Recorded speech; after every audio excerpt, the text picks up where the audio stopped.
शेती पिकांवर फवारणी करताना शेतकऱ्यांनी स्वतःसोबत पिकांची देखील काळजी घ्यायला हवी। रासायनिक खतांचा मोठ्या प्रमाणात वापर वाढल्याने पिकातील अर्क काही प्रमाणात पोटात जातो। पिकांवर फवारणी करताना गोमूत्र, दशपर्णी, निंबोळी अर्क याची फवारणी सर्व पिकांवर करावी।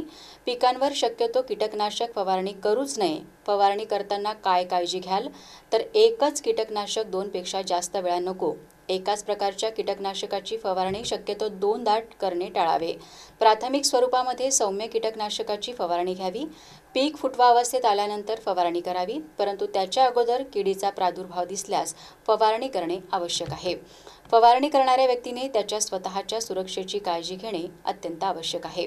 त्याने हातमोजे घालावेत, मास्क लावावा, डोळ्याला गॉगल वापरावा। आज बाजारामध्ये कीटकनाशक फवारणी करण्यासाठी आवश्यक ती किट उपलब्ध झालेली आहेत, त्याचाही वापर करावा।